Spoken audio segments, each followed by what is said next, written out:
This is Bonnie Vandermeulen, Training Coordinator for Wisconsin Facets. On behalf of our entire Wisconsin Facets staff, I'd like to thank you for joining us today. Today's webinar is entitled Welcome, Honor, and Respect, Lifting Up Family and Student Voices. Our presenter today is Sherry Silla. Sherry is one of two statewide coordinators with the Wisconsin Statewide Parent Educator Initiative, or WISPE. She has over 18 years of experience in family engagement, working with schools and families to support strong relationships that lead to effective partnerships. Sherry is the parent of 4 adult sons, one of whom has a disability. It gives me great pleasure today to introduce to you Sherry Silla. Sherry? Thank you, Bonnie. I am delighted to be here today with you and those participants who have chosen to come and listen to our presentation today. So, as Bonnie said, the PowerPoint PDF is available as a handout, so you are more than welcome to download that and then click on any of the links and the resources in there that I share with you today. So, our topic today is Welcome, Honor, and Respect, Lifting Up Family and Student Voices. So, families and school staff need to be partners in order for students to succeed. And through welcoming families, honoring their funds of knowledge, and respecting their parent role and voice, school staff can help families become partners. This session will focus on family engagement research, and most importantly, some key strategies that school staff, families, and students can use to elevate the voices of family members and students. So our objectives for today are 3. Number 1, we're going to learn about family engagement research that points to better outcomes for students when families are effectively engaged. The second objective is to identify at least one example of an evidence-based strategy or practice that school staff can use to elevate student and family voice. And then for the parent side, family side, identify strategies that families and students can use to share their thoughts and ideas and to lift their voices to be heard.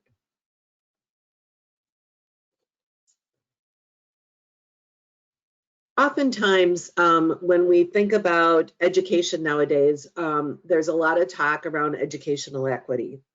And equity is really is kind of that vision for no barriers for any student. And so the picture that you see on this particular slide really depicts what this is really all about. So in that first scenario on the far left where it says equality, each student is given the same or equal supports. This works for some students, but not so well for others. So equal means everybody gets the same size box. And as you notice, some people with the same size box, some people have access to viewing the game, others do not. Equal is not always fair, and especially for our students with IEPs. In the second scenario in the middle there where it says equity, resources are allocated to each student based on their individual needs. These resources help students get around those barriers by outlining the supports that improve the students' access to, engagement, and progress in grade level curriculum, instruction, and environments. And in this case, when given the right amount of supports, every individual in this scenario can see over the fence and watch the game. The third scenario is where we're actually headed, where we've identified the barriers, and then when they're removed, that it actually provides each student with the capacity to access and engage in their education so they can benefit and make progress. While this may not be fully possible, this is what we strive to accomplish with the IEP process, figuring out what is needed to remove those barriers, not just boxes. The same thing goes, though, when I think about this is for families. One size doesn't fit all when we're welcoming, honoring, and respecting family voice and student voice. Sometimes we have to do things differently for different types of families. And so that's where we're going to go to today.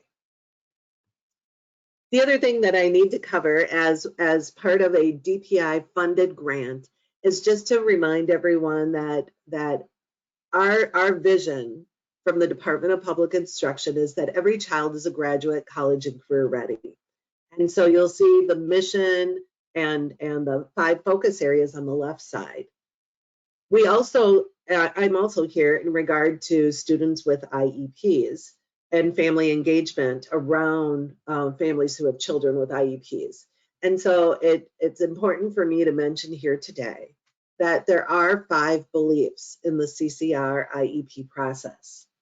And those are high expectations, that we have high expectations for our children with disabilities and IEPs, no matter where they're at. That are what instruction and support and services they receive in our schools are culturally responsive to that way of life of that student. Student relationships are important, so not only student to student peer relationships, but adult to student relationships. The 4th bullet is why I'm here today, family and community engagement. DPI has recognized the fact that parents and families are key and important partners in that IEP process, and they've acknowledged that in their 5 beliefs. And then that 5th bullet is all about collective responsibility, that it's just not the special ed teacher's responsibility to educate and provide services and support to the student with an IEP, but it's everyone's responsibility in that school, to include the community and the family as well. And there's a link here if you want to know more about Every Child a Graduate or the CCR IEP 5 beliefs. So I wanted to start this off here with one of our partner grants, the Transition Improvement Grant, has developed a family engagement equals student achievement video. And during this video, they'll share with us different strategies that families can do at home to support learning. And I just think it's a great way to kind of start things off for this webinar today.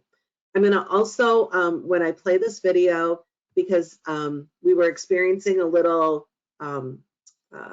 technology issues when we were practicing before, so I'm going to have the closed captioning on while I'm playing the video as well.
All right.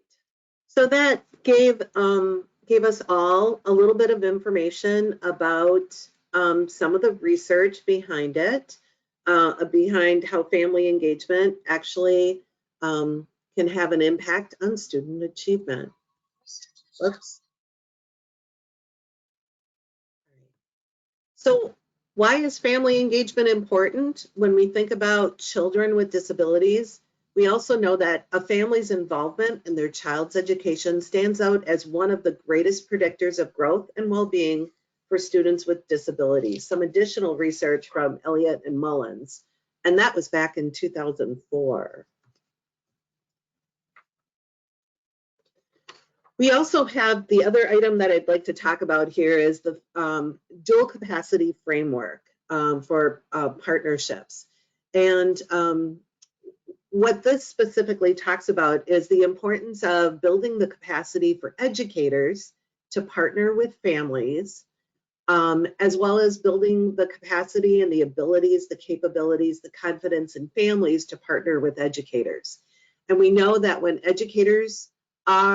their capacity has been built, educators are empowered to connect family engagement to learning and development. They engage families as co-creators, as true partners in the education process of their children. They honor family funds of knowledge, and they create welcoming cultures. So we know that through the dual capacity framework, that those types of things will happen. And as a result, families' roles change and they become much more diverse. Families become co-creators, so and involved in that decision-making process. Families become supporters of their children's learning, as well as supporters of what happens in school with teachers and the school in general. Educators become encouragers of their children. Parents and family members become monitors. They learn to better monitor their children's learning at home, especially when children get into middle school and high school, where sometimes a parent's ability to help support that learning is challenged. And finding ways that we can monitor our children's learning is sometimes a more effective way of supporting our children. We become advocates. Families become advocates when they're honored for their funds of knowledge and what they're able to bring to the table. And parents and family members become models. All right. So the title of my presentation today was Welcome, Honor, and Respect. And so the joining process here is another piece of research that has been done by Karen Mapp. And in this research, what Karen Mapp's research on this showed was how and why parents are involved in their children's education. She actually, when she was doing the research, asked parents to identify what school staff actually did that created that trusting and respectful relationship. So her conversations with parents uncovered the following items. When we're looking at a welcoming environment where you're developing relationships, parents reported that teachers would put out and school staff would put out the welcome mat where they reserved parking spots and they had welcome signs and directions. They would enroll the whole family in like tours of the school, or they would do home visits with everybody in the home or in the community. Home visits can be done in the home or in the community. And sometimes even developing a buddy system. They created warm, friendly building with lots of student work on display. They made sure people were accessible, such as open office hours for the principal. There were customer service standards for office staff and others. And what really got parents charged up about that welcoming environment is the personal touch. the small meetings, the one-on-one talks, those types of things fed really, really well into developing those relationships. When families were asked about the deepening the relationships and the honor piece of it, families told Karen Mapp that educators who showed them respect at all times and even asked for their advice and took it really made families feel like they were true partners. Giving a parent a voice in major decisions about their children and the school deepened that relationship. Recognizing families' contributions and thanking them for help. Respecting a family's circumstance.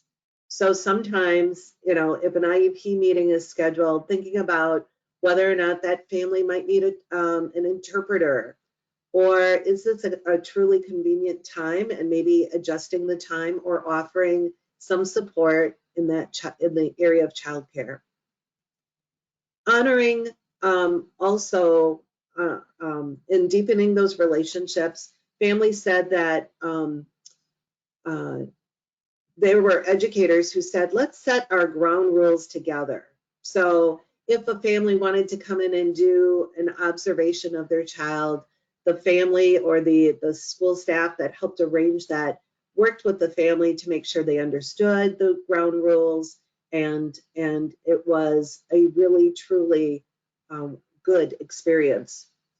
And then finally, families told Karen Mapp that educators who accentuate the positive, applying no negative labels to anyone, but always being very positive, deepened their relationships and made them feel honored. And then finally, in the joining process, Karen Mapp has connect as the third piece. I had respect in mine, but in hers, she has connect. And just to share some of the information that parents shared with her in that parents said linking parent activities to what students are learning and doing in class really helped families understand what was going on, and those relationships between school staff and parents were sustained. They also said making home visits to find out a child's talent and interests, explain what's going on in class, and leave learning materials for families that they can use with their children was a wonderful way to really deepen and sustain that relationship with the family. And then finally, parents told Karen Mapp that when school staff showed parents how much they cared by keeping parents informed about what their kids are learning and doing in class, and really felt that they knew their child well, that deepened and sustained those relationships as well. So with that, I have another video that just really talks about that joining process. And Dr. Karen Mapp does this interview with an educator, and I invite you to listen in.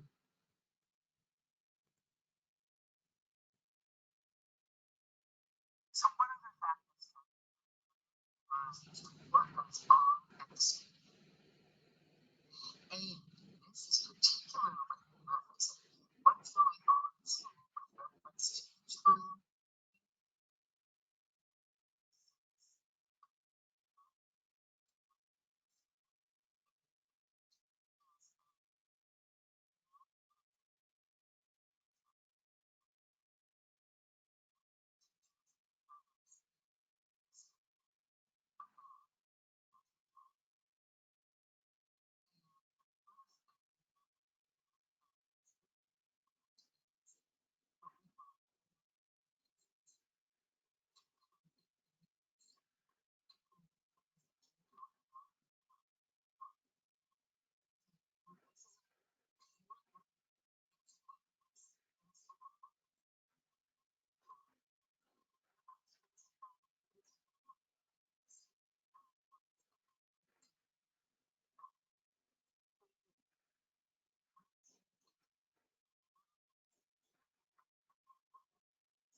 All right.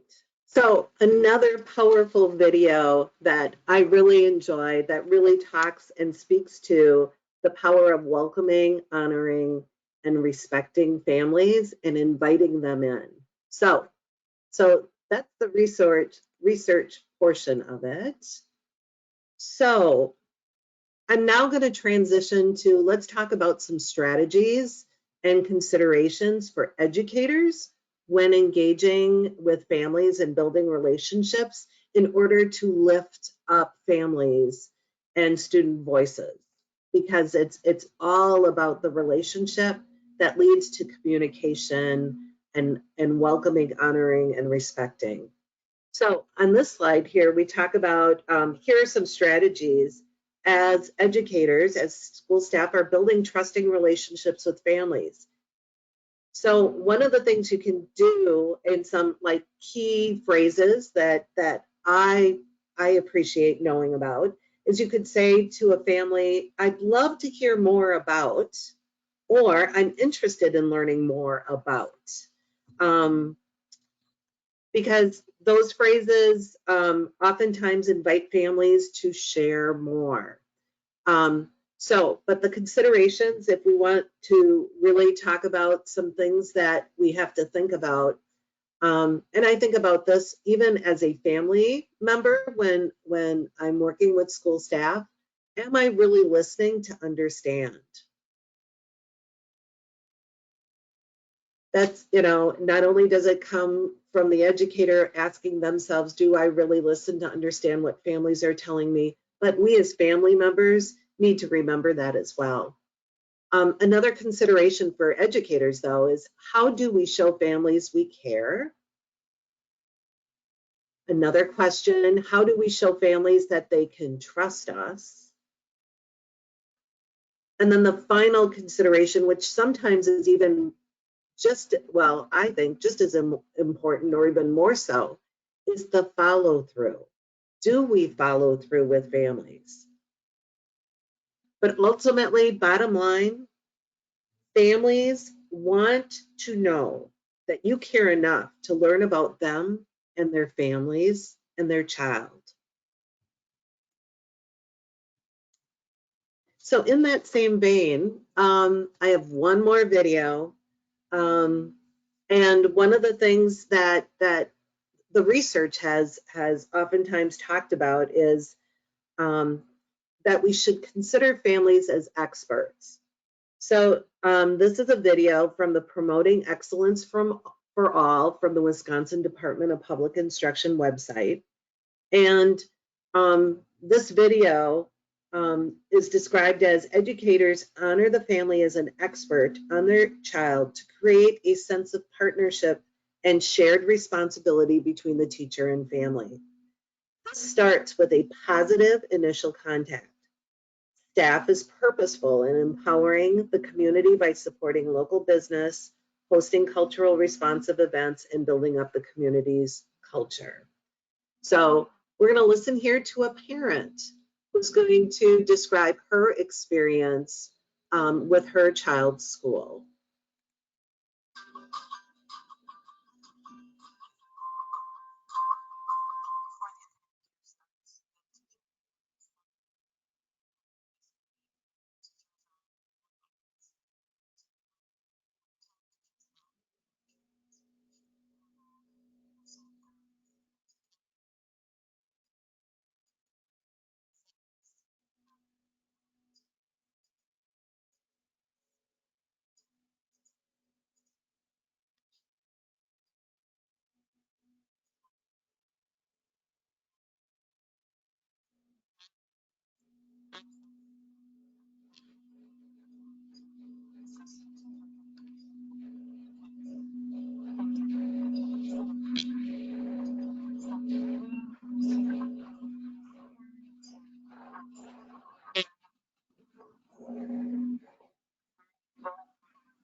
So I loved how she shared her experience in working with the school, how the school staff listened to the families, and so they had like listening conferences of sort. But then they collaborated and they set goals together.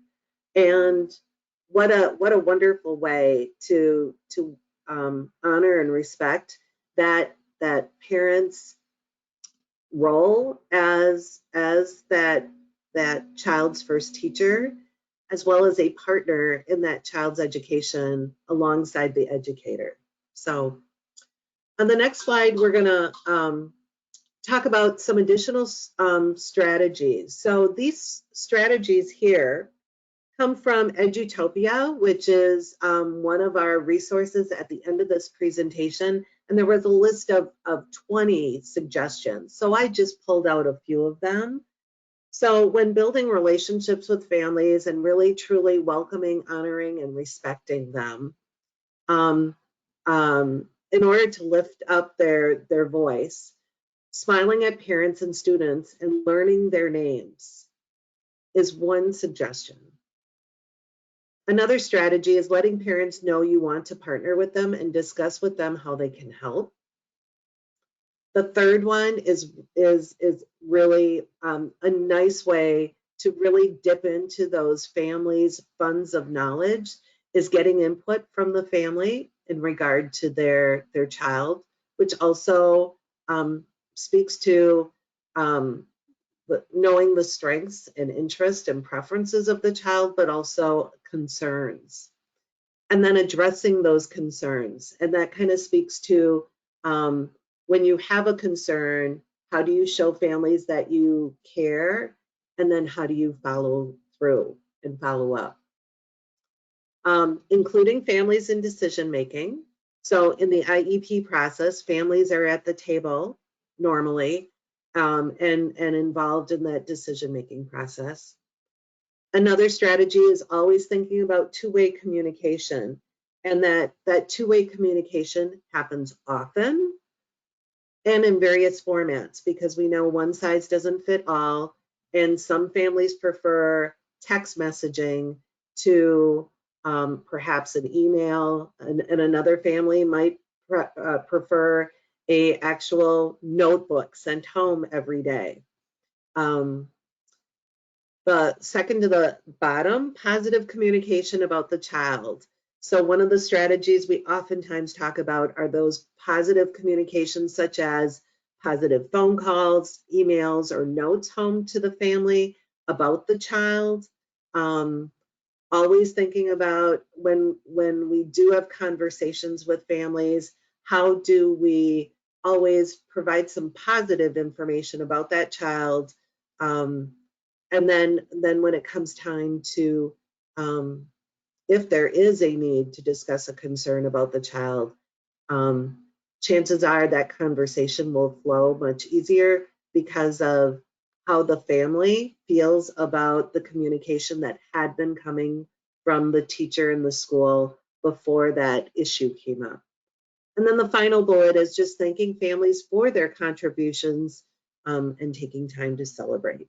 So there were 20 different tips in the Edutopia resource at the end. And like I said, I just pulled a few of them to bring them to the surface. Another resource that I wanted to share today with our educators that may be listening in on this webinar is this resource is from Cadre. Cadre is our dispute resolution kind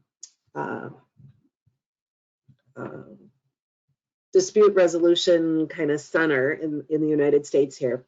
And Cadre has all sorts of resources, but one particular resource that I find really helpful is this Engaging Parents in Productive Partnerships. This is a very easy to read document of suggestions on how educators and service providers can effectively collaborate with parents, including specific recommendations for IEP meetings. So I'm just going to open this up really quick, and I'll let you know it's in both English and Spanish. But this resource is just a really nice resource that really talks about how to help people be at their best, treating others with respect, getting to the bottom of a concern. Again, listen deeply and demonstrate understanding. And then on the back, before, during, and after IEP meetings, some really great tips. Because really, IEP team meetings are an opportunity to work collaboratively with parents, students, and other team members to develop an IEP. And so here are some strategies at the very end of this document. Okay, so now we talked about educators. Let's talk a little bit about families and what families could do to lift up and build up their capacity to lift up their voices and as well as their child's voices. So the first thing that I have for families is that strong, effective communication starts with two-way communication and making sure that we are communicating back in a positive way back to our child's school, and that when the school sends you something that we respond. It's really, really important to our child's success. Talking to your child about school and classroom projects, homework, and school issues. Not only does it show your child that you care and that you're interested, but also the more you talk to your child about it, the more you understand what's going on, and the better able you will be to speak to any of those concerns or any of the classroom work that is going on. Always using open-ended questions to find out more information. Most of the time, that's when you're talking to your child. Instead of saying, did you have a good day at school today? Yes, no. Asking an open-ended question, what did you do in math class today? They might just say work. Well, tell me what kind of work you did, right? So that's that bullet. The fourth bullet is really about talking to your child's teacher about school and the teacher's expectations, and discuss those with your child. And then that final bullet is really letting teachers in the school know when you feel you are not being heard. Because families are partners in their child's education, whether or not your child has an IEP or not. And there are times where we as parents feel like our concerns and our voices are not being heard. So as part of the WISBE grant, the grant I work for, we developed for families that have a child with an IEP, the communication options for families.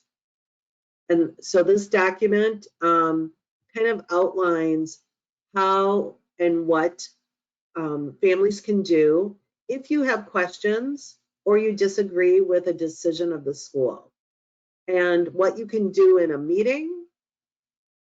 And if not fully resolved and your questions aren't answered, who can you talk to next?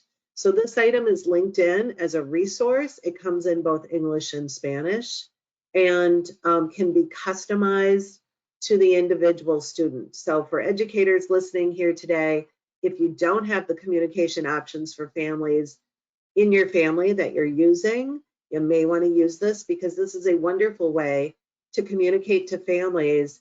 Number one, they're a valued partner in the IEP process. And number two, when you have questions or concerns, who do I talk to and what do I do? It's a great way to empower families to be true partners in their child's education. Another resource that I have here for families when I think about communication is Cadre again. Remember, we had Cadre, the resource for educators. They also have resources for families.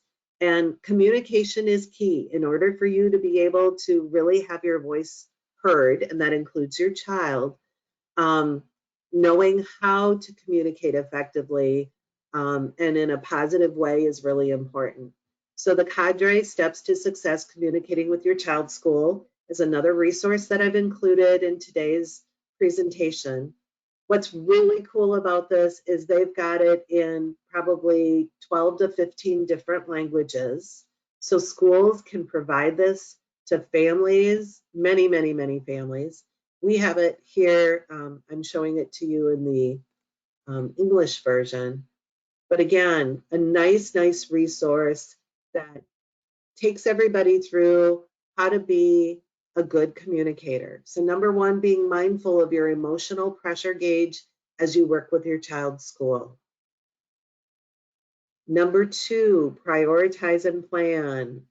Just don't go in there with everything, muddled up. You want to prioritize and plan and really say, the statement, what's most important for Jordan right now is this, or we really need to focus on that. Just trying to prepare yourself as much as possible is a really important way to being able to lift your voice and to share your concerns. Parents are always reminded to actively listen to understand the other perspective. And if you don't understand it, ask a question, like, can you explain it in a different way or give me some examples? Step 4 is to clarify your statements. If you see someone giving you a puzzled look, then you could explain it, try to explain it in a different way if you're not being clear. And you can certainly ask for clarification if you're not understanding someone. Step 5 is have options in mind and offer them for discussion as needed.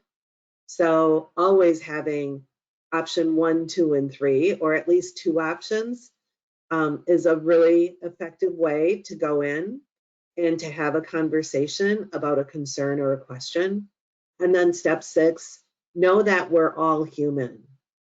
And being humans, it's hard sometimes to navigate the emotions and the landscape of the particular situation that you find yourself in. So then it has some other tips, asking for yes in the end and talking the talk. So just in a nutshell, when talking with staff and administration, you're likely to be successful if you can keep your cool, focus on the positives, be clear about your goals, listen, ask questions, clarify, keep the focus on meeting your child's needs, and present options. And then they ask for yes.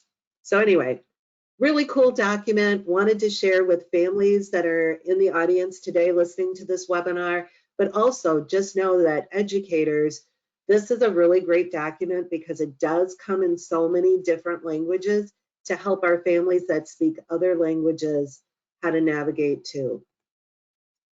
So other items for families here, building relationships.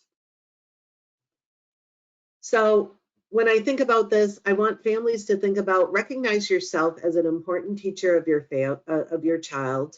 Know that you are an expert on your child, okay?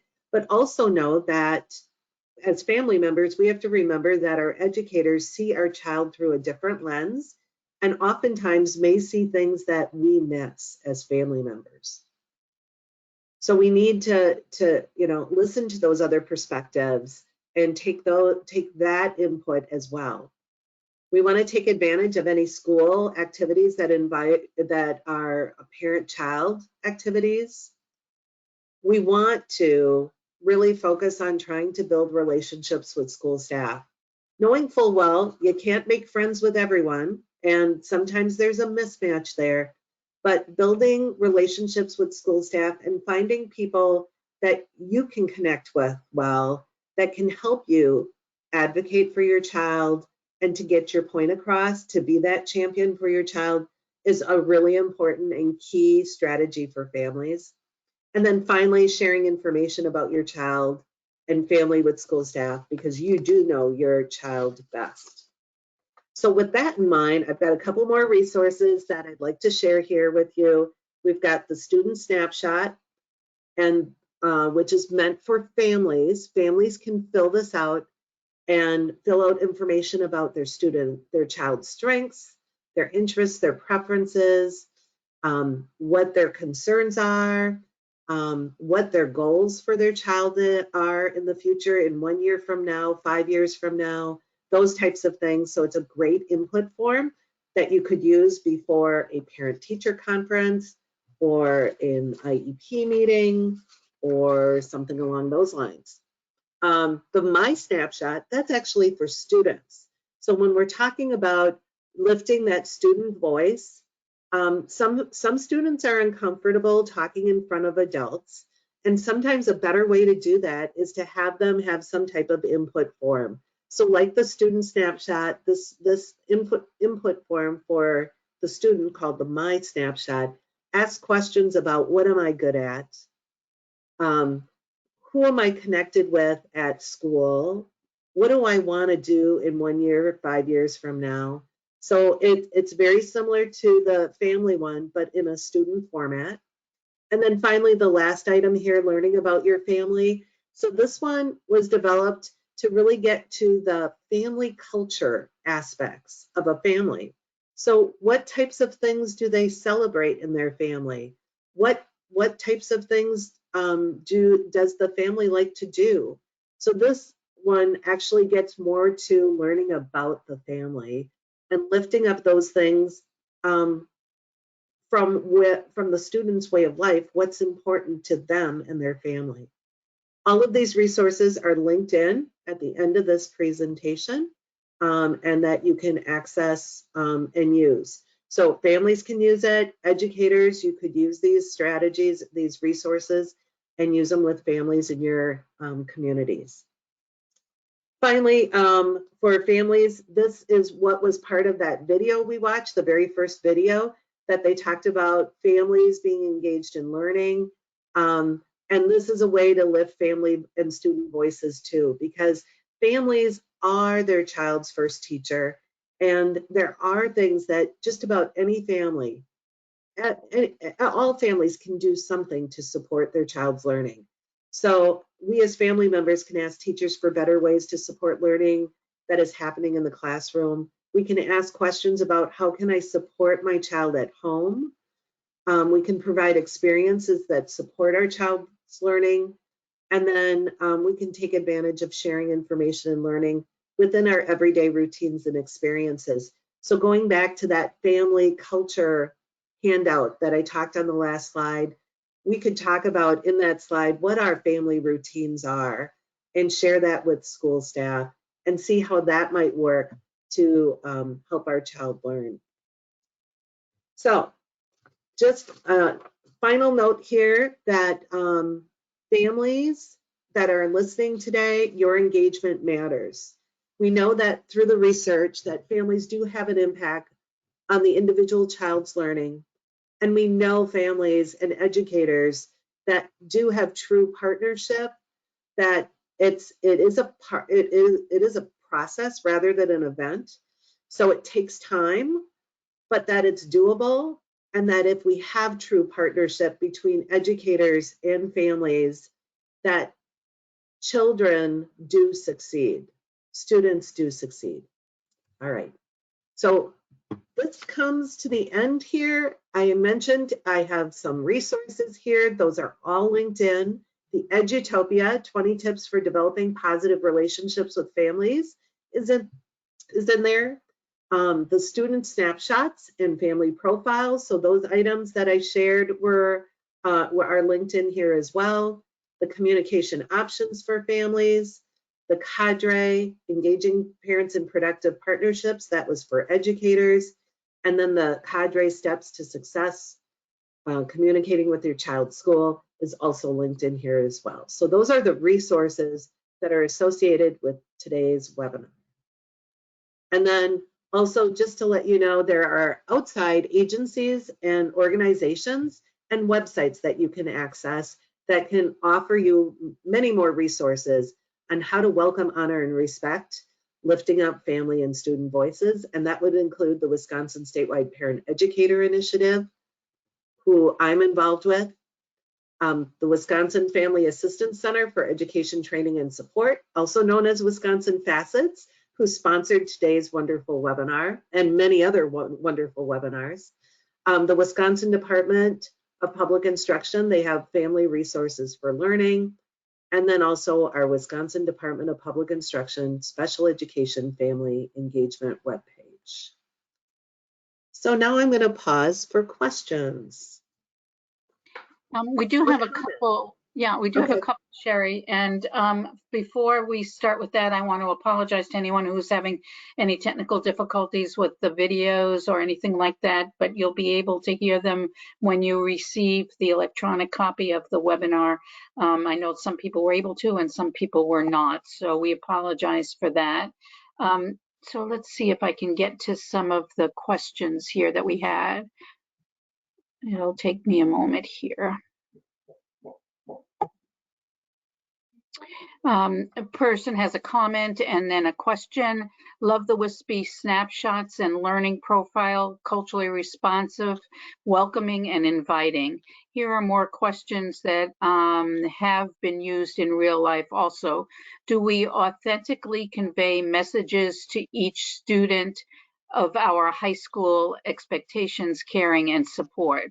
Like, for example, I believe in you, I expect a lot from you, and my job is to help you to succeed. Oh, those are beautiful. I love that. I love those examples of, and I know of educators who have said that I know I believe in you. I know you can succeed.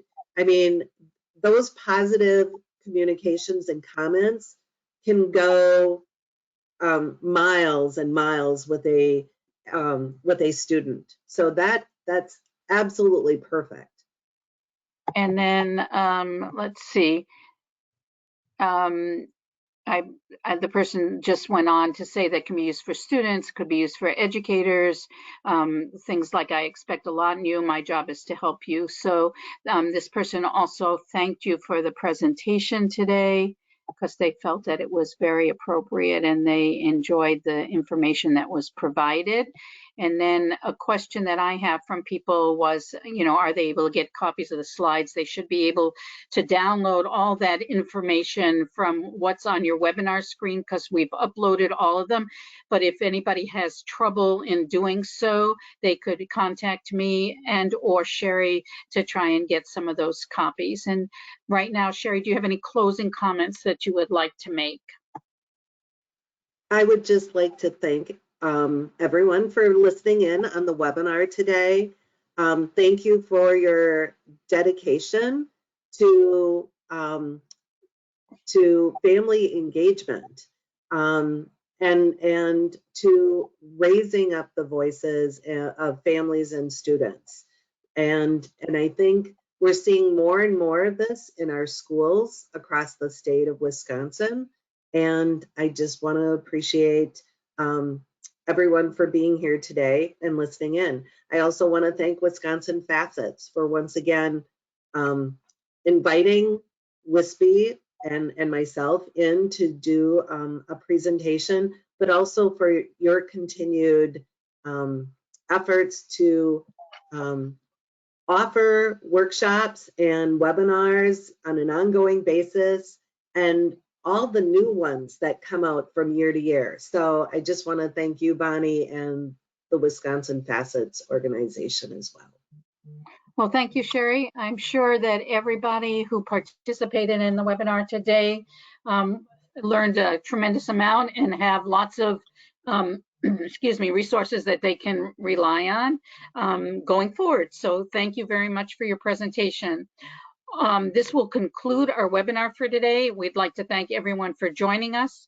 Please be reminded that Wisconsin Facets has over 100 scheduled trainings and webinars for 2022 and now for 2023. We'd like to invite you to check out our website and register for any of those upcoming trainings that may be of interest to you. And also, please watch for the short evaluation that'll be coming your way after our live presentation today. Again, thank you, Sherry. Thank you, everybody, for joining us today. Have a good rest of your day. Bye-bye.